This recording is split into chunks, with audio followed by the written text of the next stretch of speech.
Hai, bersama Dao Donghua di sini membawakan alur cerita Immortality. Semoga kalian semua suka. Benar-benar ada orang seperti Su Xiyi, dan bahkan memiliki senjata sihir berupa kitab kehidupan dan kematian. Jika itu bukan kitab legendaris, masih bisa dimaklumi. Tapi jika benar itu kitab tersebut, maka satu-satunya harapanku untuk mengimbanginya hanyalah pena kaisar manusia, namun untuk saat ini, memikirkan hal-hal seperti itu tidak ada gunanya. Setelah mendengar kondisi terkini Sekte Iblis Huangquan dari Hei Wang, Fang Han mulai menyusun rencana dalam benaknya. Sekarang kau telah tunduk padaku. Apakah gurumu, penguasa Aula Luo, akan datang mencari masalah? Tanya Fang Han. Guru saya memang sangat kuat. Namun dibandingkan dengan Tai Huangtian, masih terpaut sangat jauh.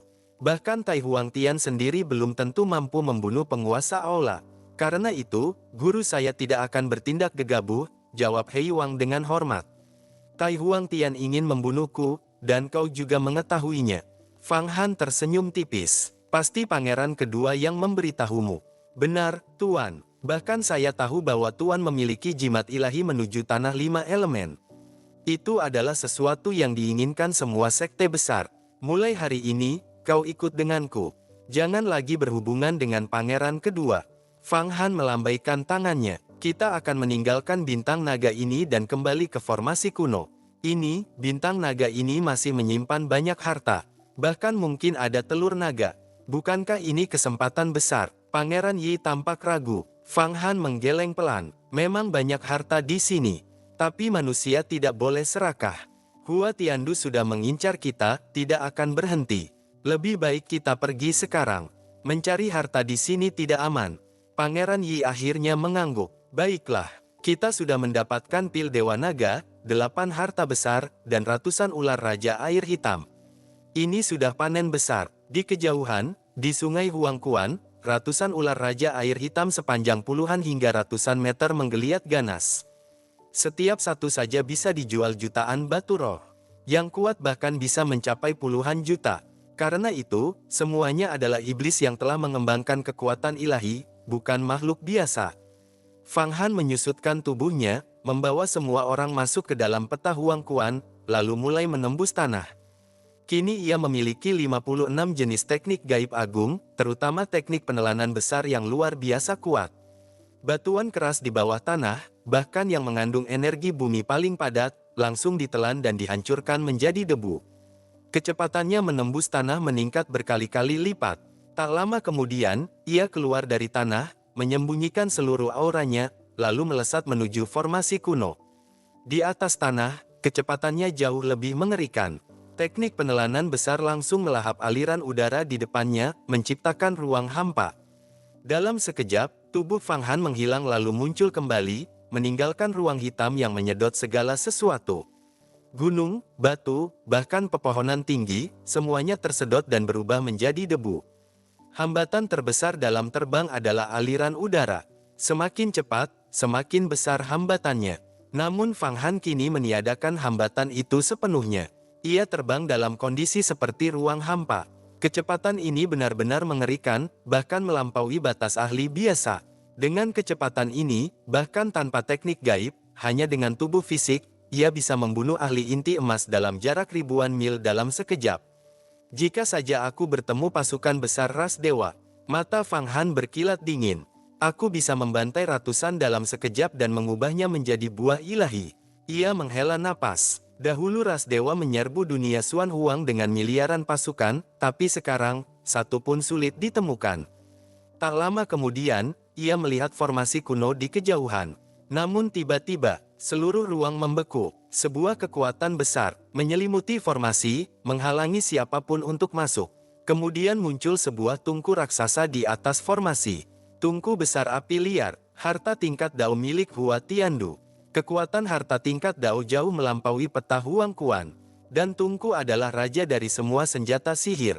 Kekuatan pemurniannya tak tertandingi. Jika Fang Han masuk ke dalamnya, ia pasti akan dimurnikan sepenuhnya. Berani sekali Hua Tiandu menutup formasi transmisi.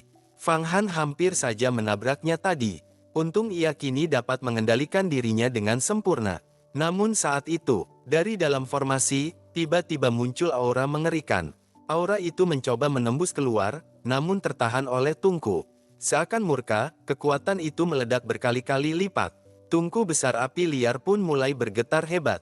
Ini, ahli alam keabadian. Fang Han terkejut, bahkan lebih kuat dari para tetua sekte Yuhua. Bom! Akhirnya, kekuatan itu menerobos keluar. Dan dari dalam formasi, muncul pasukan besar Asura. Langit langsung dipenuhi oleh makhluk iblis. Jumlahnya tak terhitung, seperti belalang, seperti badai hitam yang menutupi langit. Di antara mereka, banyak Asura Agung yang setara dengan ahli berkekuatan ilahi. Ini adalah pasukan iblis dari bawah tanah. Makhluk yang tadi menerobos adalah Kaisar Iblis, eksistensi setara ahli alam keabadian. Fang Han langsung memahami situasinya. Formasi kuno ini sebelumnya dijaga Kekaisaran Suan Besar, namun kini direbut oleh ras iblis bawah tanah. Kesempatan bagus, mata Fang Han berkilat tajam. Tanpa ragu, ia menyusutkan tubuhnya dan menyelinap keluar dari formasi. Dalam sekejap, ia kembali ke bawah dunia Suan Huang. Namun begitu ia muncul, yang dilihatnya hanyalah lebih banyak lagi iblis. Bom! Baru saja Fang Han keluar dari formasi kuno, bahkan belum sempat melihat situasi di sekelilingnya dengan jelas, ia sudah diserang secara brutal. Suara gemuruh memenuhi telinganya. Ribuan bilah pisau iblis pembunuh suara membentuk formasi besar, menjelma menjadi jaring pisau yang menutupi langit dan bumi, langsung menelannya. Setiap bilah pisau adalah senjata sihir yang tajam, khusus untuk membunuh.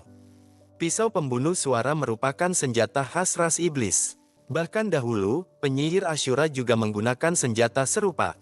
Meski bukan harta tingkat tinggi, kekuatannya melampaui pedang terbang biasa. Hanya iblis tingkat tinggi yang mampu menggunakannya. Dan saat ini, lebih dari 7.000 pisau iblis membentuk formasi. Kekuatan seperti ini cukup untuk menghancurkan sebuah gunung. Ahli inti emas biasa pasti akan menghindar. Namun Fang Han bukan lagi berada di tingkat itu. Telan, aura teknik penelanan besar meledak dari tubuhnya. Dalam satu gerakan, seluruh jaring pisau iblis itu langsung ditelan bersih. Lenyap tanpa sisa. Detik berikutnya, bom, bom, bom. Langit dipenuhi ledakan. Ribuan yaksa terbang, raksasa rambut putih, Asura, bahkan beberapa Asura Agung, semuanya hancur menjadi hujan darah. Esensi darah mereka langsung terseret oleh kekuatan misterius dan diserap ke dalam kehampaan hitam. Kemudian, kehampaan itu menghilang, dan Fang Han muncul dari dalamnya. Dalam satu gerakan saja, ia menghancurkan ribuan pasukan iblis, menyerap esensi darah mereka, mengubah semuanya menjadi energi kehidupan murni. Seluruhnya digunakan untuk memperkuat fondasi inti emas miliknya. Baru sekarang Fang Han melihat situasi dengan jelas. Seluruh area di sekitar formasi kuno telah dikuasai oleh ras iblis. Yaksa, Asura, raksasa rambut putih, bahkan kultivator manusia dari dunia bawah, semuanya berkumpul.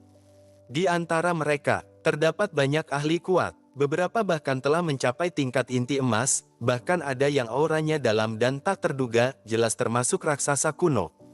Jumlah mereka terlalu banyak, bahkan ada raksasa alam keabadian. Fang Han langsung mengambil keputusan.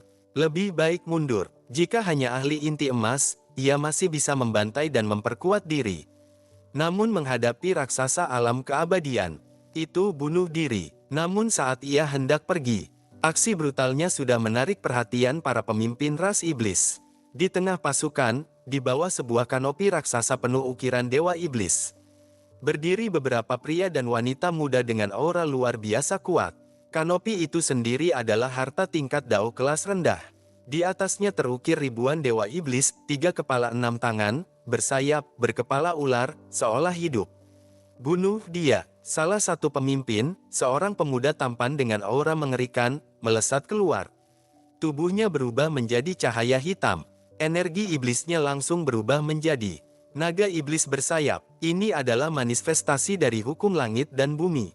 Setelah mati, ingatlah namaku, Pangeran Iblis, Chi Feng. Bodoh. Tatapan Fang Han menjadi dingin.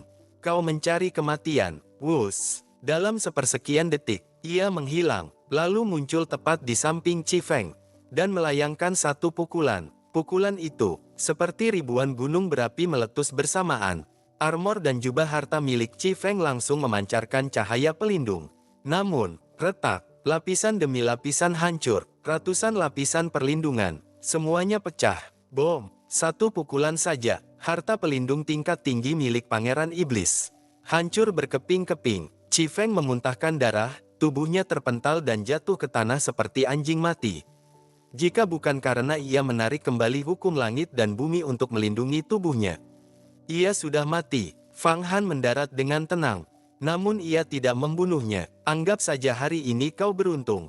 Lain kali, jangan menghalangiku. Setelah itu, ia langsung menembus tanah dan menghilang. Para ahli iblis di bawah kanopi segera bergegas. Pangeran Qi Feng, mereka segera menyelamatkannya. Setelah waktu lama, Qi Feng akhirnya sadar, wajahnya pucat kehijauan. Orang itu terlalu kuat. Jika aku terlambat sedikit saja, aku sudah mati.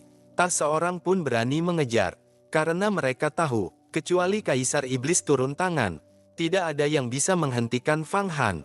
Sementara itu, Fang Han sudah menembus tanah selama 1 jam penuh, lalu keluar kembali ke permukaan dunia Xuan Huang. Bagaimana sekarang? Tanya Pangeran Yi. Formasi kuno telah direbut oleh ras iblis. Banyak pangeran kita masih di sana. Fang Han tersenyum tipis. Tak perlu khawatir. Jika mereka mati, justru kau tak punya pesaing. Lagi pula, Hua Tiandu ada di sana. Pangeran keempat, Yi Qin, dan para ahli inti emas lainnya juga bukan orang lemah. Beberapa hari kemudian, kabar akhirnya datang. Pertempuran besar antara Kekaisaran Xuan Besar dan ras iblis telah berakhir. Banyak anggota kerajaan tewas. Namun para ahli inti emas selamat. Kaisar sendiri turun tangan, bertarung melawan Kaisar Iblis. Pertempuran menghancurkan ribuan mil wilayah bawah tanah. Namun pada akhirnya, formasi kuno itu hancur. Artinya, mulai sekarang, tanpa kekuatan besar untuk membuka lorong ruang, tidak ada yang bisa lagi pergi ke Bintang Naga. Hua Tiandu hanya mengalami luka ringan dan kembali ke Sekte Yuhua untuk berkultivasi tertutup. Bintang Naga pun kembali menjadi wilayah tak tersentuh. Fang Han menghela napas lega. Dalam ekspedisi ini, tidak diragukan lagi, dialah yang mendapatkan keuntungan terbesar. Kali ini, perburuan di Bintang Naga benar-benar memberikan keuntungan terbesar bagi Fang Han. Tulang naga surgawi, kristal darah naga, pil dewa naga, 8 harta besar, semuanya luar biasa. Namun yang paling berharga adalah keberhasilannya menguasai teknik penelanan besar dan menaklukkan Raja Hitam. Raja Hitam adalah ahli tingkat tinggi dalam kekuatan ilahi, bahkan telah menyentuh tingkat hukum langit dan bumi, jauh melampaui ahli inti emas biasa. Menaklukkan sosok seperti itu jelas merupakan pencapaian besar. Terlebih lagi, Fang Han telah menanamkan segel ilahi gerbang neraka dalam roh gelapnya. Jika Raja Hitam berkhianat, ia akan mati seketika. Dalam pertempuran antara ras iblis dan Kekaisaran Xuan Besar, Fang Han hanya mengamati dari luar. Namun ia sedikit kecewa. Hua Tiandu hanya mengalami luka ringan meski menghadapi raksasa alam keabadian. Setelah kembali ke Sekte Yuhua, Hua Tiandu pasti akan mulai menekan dan mengendalikan para murid. Fang Han berpikir dalam hati. Namun ia tidak terlalu khawatir. Dengan keberadaan Fang Qingshui, situasi tidak akan mudah dikendalikan Hua Tiandu. Saat ini, yang terpenting baginya adalah mengumpulkan sumber daya dan meningkatkan kekuatan. Pangeran Yi, awalnya aku berniat pergi ke gerbang bintang untuk mengirim pesan. Tak kusangka tertunda begitu lama. Sekarang aku harus berangkat. 3 bulan lagi, kita akan bertemu di perayaan ulang tahun Linglong Xianzun. Selama itu, perkuatlah fondasimu. Begitu selesai berbicara, tubuh Fang Han menghilang tanpa jejak. Pangeran Yi hanya bisa berdiri terpaku, penuh iri. Namun tiba-tiba, wuss, 2 cahaya pedang hitam putih muncul, berputar di sekelilingnya. Itu adalah 2 pedang terbang tingkat harta tinggi. Aura mereka tajam dan misterius, memancarkan kekuatan mematikan. Suara Fang Han terdengar dari dalam pedang. Pedang hitam adalah pedang ular hantu, milik Kaisar Hantu. Pedang putih adalah pedang pemusnah jiwa, milik Song Wei. Keduanya adalah harta tingkat tinggi, mewakili Yin dan Yang. 8 harta dari Istana Naga tidak bisa dipisahkan, jadi aku berikan 2 pedang ini padamu. Dengan ini, kekuatanmu akan meningkat pesat, cukup untuk menandingi ahli inti emas. Pangeran Yi sangat gembira. Harta luar biasa. Dengan dua pedang ini, aku bahkan bisa bersaing dengan para ahli inti emas. Di langit, Fang Han melayang santai di antara awan. Di tangannya, ia memegang sebuah penggaris kuno. Penggaris Raja Delapan Naga, cahaya naga dan harimau berputar di sekelilingnya. Jika benar-benar dimurnikan, ini akan menjadi harta tingkat Dao. Sekarang masih berupa harta tingkat tinggi, tapi kekuatannya sudah luar biasa. Jika ditambah darah naga, bahkan ahli inti emas bisa kubunuh dengan satu serangan. Fang Han merenung. Ia kini memiliki kitab rahasia naga surgawi, yang mencatat teknik alkimia dan pemurnian senjata. 8 harta yang ia dapatkan, ternyata adalah bagian dari satu senjata legendaris. 8 Buddhisme, sebuah artefak agung berbentuk pagoda.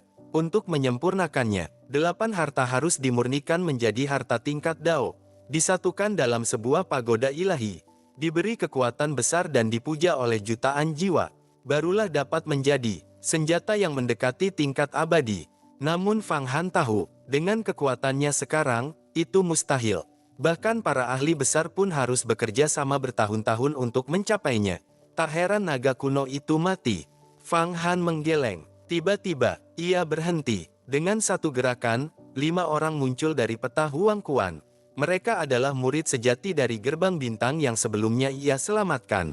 Begitu sadar, mereka langsung waspada. Siapa kau? Mereka mengaktifkan energi spiritual dan pedang terbang masing-masing. Namun, bom, cahaya bintang turun. Mereka langsung tak bisa bergerak. Seorang anak kecil muncul. Bayi, Nebula, masih berani bergerak. Katanya malas. Kelima murid itu terkejut. Bayi Nebula, Tuan Muda, kau sudah mencapai tingkat hukum langit dan bumi. Bayi Nebula menguap santai. Semua berkat kakak besarku, Fang Han. Tanpa dia, kalian sudah mati di tangan siluman rubah itu. Kelima murid itu langsung gemetar. Fang Han, yang membunuh Kaisar Hantu, menghancurkan para bandit bintang, mengalahkan Meng Xiaobai. Fang Han mengangguk tenang. Benar, itu aku. Seketika, mereka langsung bersikap hormat. Salam, kakak senior Fang. Terima kasih telah menyelamatkan kami. Fang Han berkata dingin. Aku menyelamatkan kalian, tapi rahasiakan semuanya. Peristiwa di Fengmoling, jangan bocor. Siluman rubah itu sekarang orangku. Baik, kami bersumpah. Fang Han mengangguk, lalu memanggil Raja Hitam. Raja Hitam muncul, aura dingin dan mematikan menyelimuti sekeliling. Ia mengeluarkan 5 duri hitam. Ini adalah duri pembunuh jiwa dari tulang iblis bawah tanah. Harta tingkat rendah. Begitu dilempar, akan mengejar target dan meledak. Bahkan ahli hukum langit dan bumi bisa terluka parah jika lengah. Kelima murid itu gemetar. Raja Hitam, dari Sekte Iblis Huang Kuan. Benar, dan kini aku telah tunduk pada Fang Han. Mereka hampir tak percaya. Fang Han berkata dengan tenang. Aku adalah kakak dari bayi Nebula. Di masa depan, ia akan menjadi pilar gerbang bintang. Kalian harus mendukungnya. Ya, tentu. Fang Han mengangguk. Baik, sekarang, kita menuju gerbang bintang.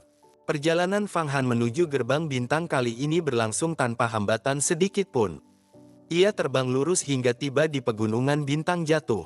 Berdiri di atas awan tinggi, memandang jauh ke cakrawala.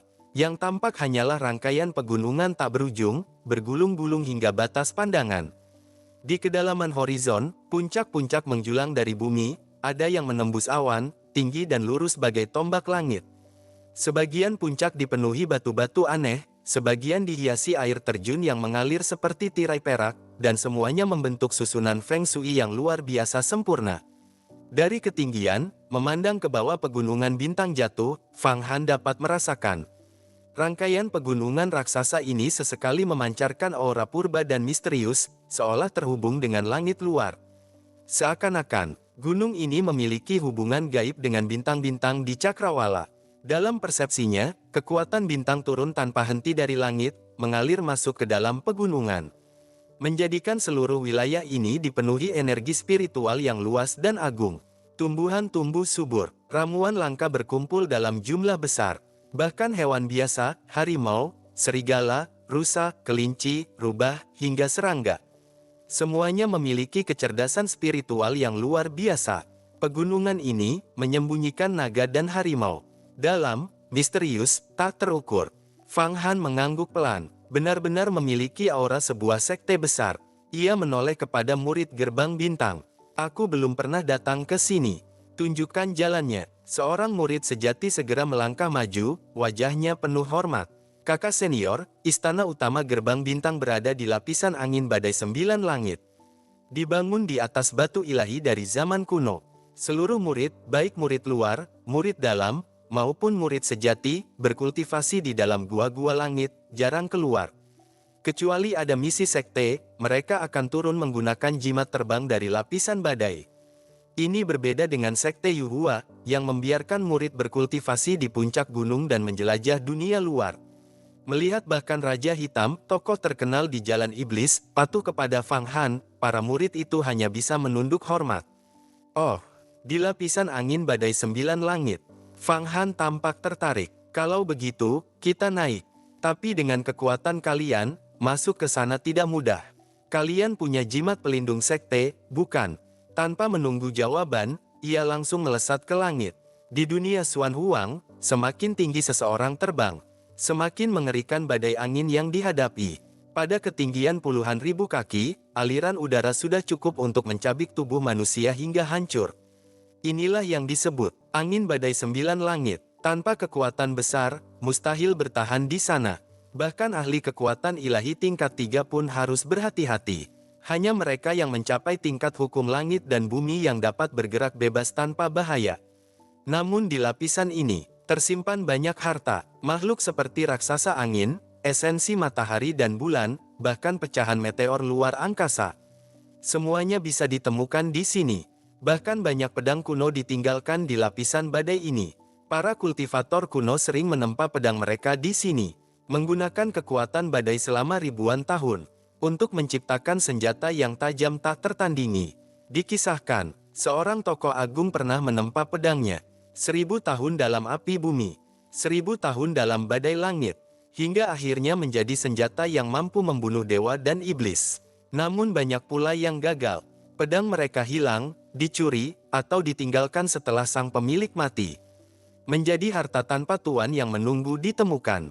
Saat Fang Han memasuki lapisan badai, ia langsung merasakan angin mengamuk dari segala arah. Suara angin seperti raungan jutaan roh, memenuhi langit. Pilar-pilar angin hitam, berputar seperti tornado, seolah mampu menelan jiwa siapapun. Namun Fang Han tetap tenang. Ia tidak menggunakan perlindungan biasa. Ia langsung mengaktifkan teknik penelanan besar. Dalam sekejap, ribuan lubang hitam muncul di sekelilingnya. Semua badai angin yang mendekat langsung ditelan dan dilenyapkan. Dalam radius beberapa mil, angin benar-benar menghilang. Dari dalam peta Huang Kuan, terdengar tawa puas. Hahaha, lapisan badai ini benar-benar tempat terbaik untuk menempa tubuh. Roh naga kuno sedang membentuk kembali tubuhnya. Tulang naga melingkar di atas kristal darah naga, menyerap darah naga yang terkandung di dalamnya.